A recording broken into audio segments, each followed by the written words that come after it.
अस्सलाम वालेकुम दोस्तों, आज हमारा टॉपिक है branches of chemistry. Chemistry has been divided into the following branches to make it easier. Chemistry को मंदरज झेल ब्रांचेस में तकसीम किया गया है इसको आसान बनाने के लिए। Number 1 physical chemistry, number 2 organic chemistry, number 3 inorganic chemistry, number 4 biochemistry, number 5 industrial chemistry, number 6 nuclear chemistry, number 7 environmental chemistry, number 8 analytical chemistry. इन 8 ब्रांचेस में तकसीम किया गया है। इनको वन बाय वन हम डिस्कस करते हैं। सबसे पहले हमारे पास है दोस्तों फिज़िकल केमिस्ट्री। कौन सा है? Physical chemistry. फिज़िकल केमिस्ट्री क्या है? आइए इसका डिफिनेशन करते हैं। The branch of chemistry that deals with the study of relationship between composition and physical properties of matter along with the changes in them is called what is called physical chemistry। यानी ये कहते हैं chemistry का एक शाख है, the branch of chemistry. ठीक है, केमिस्ट्री का एक शाख है जिसका ताल्लुक किस चीज़ के मुताले से है?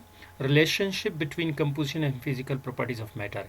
यानी मैटर के जो फिजिकल प्रॉपर्टीज हैं और मैटर का जो कंपोजिशन है उसके दरमियान जो ताल्लुक है उसकी स्टडी को मुताले को क्या कहते हैं? फिजिकल केमिस्ट्री कहते हैं। और फिर उसके साथ साथ जो मैटर में चेंजेस होते हैं, तब्दीलियाँ होते हैं, उसकी स्टडी को भी क्या कहते हैं? फिजिकल केमिस्ट्री कहते हैं। ठीक है, क्या कहते हैं दोस्तों? फिजिकल केमिस्ट्री कहते हैं। मिसाल के तौर पर कैसे तब्दीलियाँ होते हैं? आपके पास कैल्शियम कैल्शियम क्या है? कैल्शियम कार्बोनेट है आपके पास। क्या है? कैल्शियम कार्बोनेट है। ठीक है, ये ए है, कैल्शियम कार्बोनेट है। अब इस कैल्शियम कार्बोनेट को जब आप हीट देते हो, यानी इसकी फिजिकल प्रॉपर्टी या टेम्परेचर चेंज करते हो, तो इससे कैल्शियम ऑक्साइड बन जाता है, प्लस इसके साथ साथ कार्बन डाइऑक्साइड गैस बन जाता है। ठीक है, कार्बन डाइऑक्साइड गैस बन जाता है। अब देखिए इसमें ये फिजिकल प्रॉपर्टीज़ आपके पास जो चेंज था इस मैटर में, ये एक मैटर था, कैल्शियम कार्बोनेट आपके पास एक मैटर था। इसकी टेम्परेचर आपने इंक्रीज़ किया या इसको हीट दे दिया तो ये डिकम्पोज हुआ इनटू कैल्शियम ऑक्साइड और कार्बन डाइऑक्साइड में। तो ये किस चीज़ की वजह से हुआ? एक तो ये है कि ये फिजिकल प्रॉपर्टीज़ की यानी टेम्परेचर की वजह से हुआ। हमने टेम्परेचर को चेंज किया, अब इसकी कंपोजिशन भी चेंज हो गया। ठीक है, कंपोजिशन भी चेंज हो गया। यानी फिजिकल प्रॉपर्टीज़ और कंपोजिशन के दरमियान जो रिलेशनशिप है वो हम स्टडी करते हैं फिजिकल केमिस्ट्री में। ये रिलेशनशिप हो गया कि आपने हीट दे दिया, हीट का रिलेशन क्या हो गया? उसने कंपोजिशन चेंज की, किस चीज़ का? कैल्शियम कार्बोनेट का इनटू कैल्शियम ऑक्साइड और कार्बन डाइऑक्साइड में। साथ साथ इसी मैटर में चेंज भी आ गया। तो ऐसे प्रॉपर्टीज़, फिजिकल प्रॉपर्टीज़ और उनका रिलेशनशिप विद कंपोजिशन के साथ जो है वो हम स्टडी करते हैं कहाँ पे? फिजिकल केमिस्ट्री में। इसमें कलर भी इसका चेंज होता है और टेस्ट भी, सारे चीज़ें जो है वो हम फिजिकल केमिस्ट्री में ही पढ़ते हैं। नेक्स्ट है ऑर्गेनिक केमिस्ट्री। ऑर्गेनिक केमिस्ट्री की डेफिनेशन क्या है? The branch of chemistry that deals with the study of hydrocarbons and their derivatives is called organic chemistry. Organic chemistry में ये भी केमिस्ट्री का एक शाख है, यानी केमिस्ट्री का वो शाख जिसमें हम स्टडी करते हैं हाइड्रोकार्बन्स के बारे में और उनके डिराइवेटिव्स के बारे में, उन्हें ऑर्गेनिक केमिस्ट्री कहते हैं। अब हाइड्रोकार्बन्स क्या है? हाइड्रोकार्बन्स आपके पास वो कंपाउंड्स हैं जो कि हाइड्रोजन और कार्बन से सिर्फ बने हैं।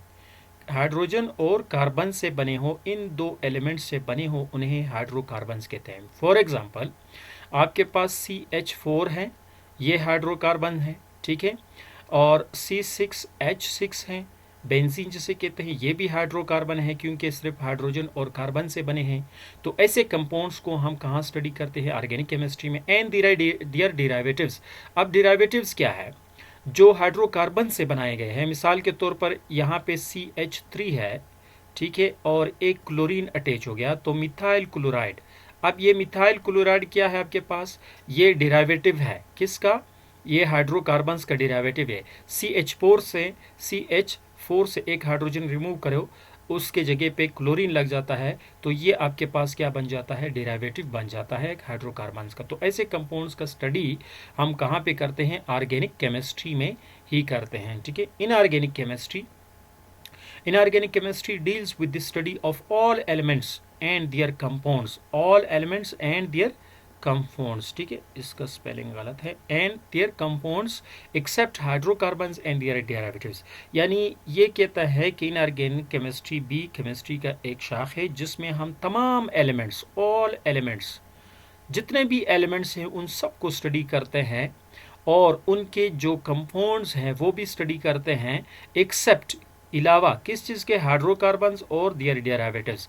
यानी जैसे कि CH4 है, कार्बन 6, हाइड्रोजन 6, जैसे बेंजीन है और मिथाइल क्लोराइड वगैरह, ऐसे कंपाउंड्स के अलावा बाकी जितने भी कंपाउंड्स हैं वो हम इनऑर्गेनिक केमिस्ट्री में स्टडी करते हैं, ठीक है। नेक्स्ट हमारे पास है बायोकेमिस्ट्री। बायोकेमिस्ट्री क्या है? The branch of chemistry which deals with the study of structure, composition and chemical processes taking place in living organisms is called biochemistry, ठीक है। अब ये क्या कहते हैं कि बायोकेमिस्ट्री भी केमिस्ट्री का एक शाख है जिसमें हम मुताला करते हैं किस चीज़ की, स्ट्रक्चर का, कंपोजिशन का, केमिकल प्रोसेसेस का, किस चीज़ taking place in living organisms, कौन से केमिकल प्रोसेसेस, वो केमिकल प्रोसेसेस जो लिविंग ऑर्गेनिजम्स में अकर होते हैं उनमें हम स्टडी करते हैं तो उन्हें क्या कहते हैं, बायोकेमिस्ट्री कहते हैं। अब कंपोजिशन और स्ट्रक्चर किस चीज़ का, कंपाउंड्स का, कौन से कंपाउंड्स जो लिविंग ऑर्गेनिजम्स में मौजूद है, जैसे कि कार्बोहाइड्रेट है, ये कंपाउंड्स हैं, प्रोटीन्स है, ये कंपाउंड्स है, फैट्स है, ये कंपाउंड्स है, ये लिविंग ऑर्गेनिजम्स में मौजूद है या लिविंग ऑर्गेनिज्म से हासिल होते हैं। तो इनकी स्ट्रक्चर जब हम स्टडी करते हैं कार्बोहाइड्रेट का या प्रोटीन का या फैट्स का, या फिर इनकी कंपोजिशन अगर हम स्टडी करते हैं, ठीक है, या फिर केमिकल प्रोसेसेस, जो कौन से केमिकल प्रोसेसेस, जैसे कि सिंथेसिस, कार्बोहाइड्रेट का सिंथेसिस होता है, प्रोटीन का सिंथेसिस होता है, फैट्स का सिंथेसिस होता है, या फिर मेटाबॉलिज्म जो इनका होता है कार्बोहाइड्रेट्स का, प्रोटीन्स का, फैट्स का लिविंग ऑर्गेनिजम्स के अंदर, उस वक्त हम क्या करते हैं, जब इनकी स्टडी करते हैं तो उन्हें क्या कहते हैं, बायोकेमिस्ट्री कहते हैं। नेक्स्ट है इंडस्ट्रियल केमिस्ट्री। क्या है दोस्तों, इंडस्ट्रियल केमिस्ट्री। इंडस्ट्रियल केमिस्ट्री का क्या है, the branch of chemistry, the branch of chemistry that deals, okay, the branch of chemistry that deals with the study of techniques, देखो techniques and chemical processes for the preparation of different industrial products is called industrial chemistry. अब ये क्या कहते हैं industrial chemistry भी chemistry का एक शाख है जिसमें हम स्टडी करते हैं टेक्निक्स को, नंबर 1, कौन से टेक्निक्स को और केमिकल प्रोसेसेस को, कौन से केमिकल प्रोसेस और कौन से टेक्निक्स, वो टेक्निक्स जो दूसरे इंडस्ट्रियल प्रोडक्ट्स को तैयार करने के लिए हम यूज़ करते हैं इंडस्ट्री में, वो केमिकल प्रोसेसेस जो दूसरे इंडस्ट्रियल प्रोडक्ट्स को तैयार करने के लिए हम केमिकल इंडस्ट्री में इस्तेमाल करते हैं, उन्हें इंडस्ट्रियल केमिस्ट्री कहते हैं। मिसाल के तौर पर सीमेंट की फैक्ट्री है या सीमेंट की इंडस्ट्री है। अब सीमेंट की इंडस्ट्री में जितने भी टेक्निक्स यूज़ होते हैं और उसमें जितने भी केमिकल प्रोसेस आता है वो कहाँ पे स्टडी होता है, इंडस्ट्रियल केमिस्ट्री। इसी तरह ग्लास तैयार करना है, ग्लास की प्रिपरेशन है, वो भी इंडस्ट्रियल केमिस्ट्री में। फर्टिलाइजर्स है जो जिसे खाद कहते हैं, अब ये खाद तैयार होता है, ये मुख्तलिफ केमिकल प्रोसेस से गुजरता है, फिर मुख्तलिफ टेक्निक्स उस इंडस्ट्री में इस्तेमाल होते हैं, तो उनकी स्टडी हम इंडस्ट्रियल केमिस्ट्री ही में करते हैं। नेक्स्ट है इन्वायरमेंटल केमिस्ट्री। क्या है environmental chemistry? The branch of chemistry in which we study about the components of environment and the effect of human activities on the environment is called environmental chemistry।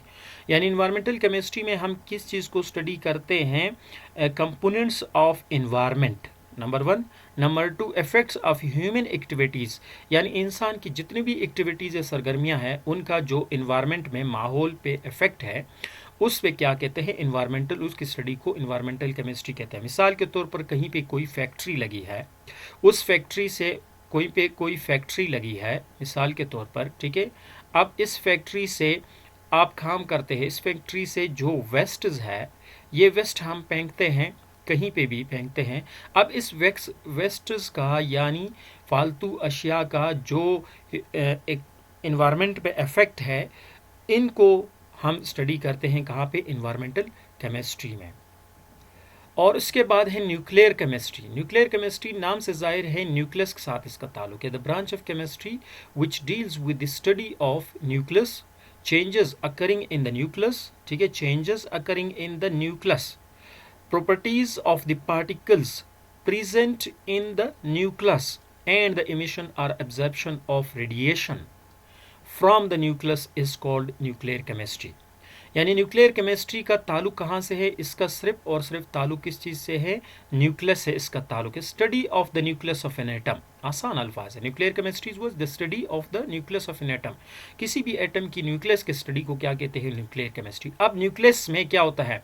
Nucleus के अंदर हमारे पास proton होता है या फिर neutron होता है, ठीक है। न्यूट्रॉन और प्रोटॉन में जो चेंजेस होते हैं, ठीक है, न्यूक्लियस के अंदर जो न्यूक्लियर रिएक्शंस होते हैं ना, न्यूक्लियर रिएक्शंस की वजह से प्रोटॉन कभी न्यूट्रॉन में कन्वर्ट हो जाता है, या न्यूट्रॉन जो है वो प्रोटॉन में कन्वर्ट हो जाता है, या फिर वो आपको कन्वर्ट हो के कोई न्यू एलिमेंट दे देता है। तो ये तमाम के तमाम क्या है? चेंजेस होते हैं न्यूक्लियस में।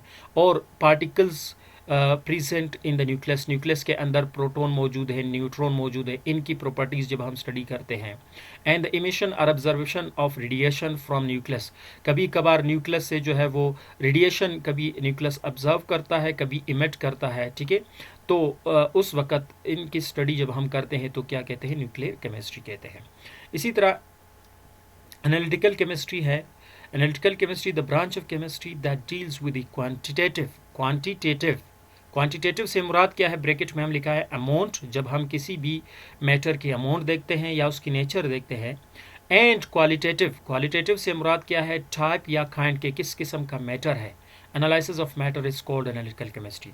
यानी केमिस्ट्री का वो शाख्स जिसमें हम किसी मैटर की क्वांटिटी को चेक करते हैं, एनालिसिस करते हैं कि कितना मिकदार है। अगर हम फॉर एग्जांपल वाटर लेते हैं, वाटर हमारे पास H2O हम लेते हैं, वाटर है, ठीक है। अब वाटर हमने किसी भी नलके से या कहीं से ले लिया, अब उसको हम एनालाइज करते हैं। कोई मेटल हम उसमें चेक करना चाहते हैं, फ़र्ज़ करें मैं चेक करता हूँ सोडियम को कि कितने अमाउंट सोडियम मौजूद है और क्या सोडियम उसमें मौजूद है कि नहीं है, किस टाइप का जो है वो मैटर है उसमें मौजूद है। तो इसको हम क्या कहते हैं? एनालिटिकल केमिस्ट्री कहते हैं। इसमें एनालिसिस हम करते हैं किसी भी कंपाउंड का, उसकी कंपोजिशन का एनालिसिस भी करते हैं कि किन किन चीज़ों से मौजूद है, वजूद में आया है, किन किन चीज़ों से बना है। और अगर वो फॉर एग्ज़ाम्पल कुछ चीज़ों से बना है, कुछ मेटल से बना है, तो उसमें वो मेटल्स कितने कितने मिकदार के मौजूद होते हैं। तो ये था एनालिटिकल केमिस्ट्री। उम्मीद करता हूँ दोस्तों आप लोगों को ये टॉपिक समझ आया होगा।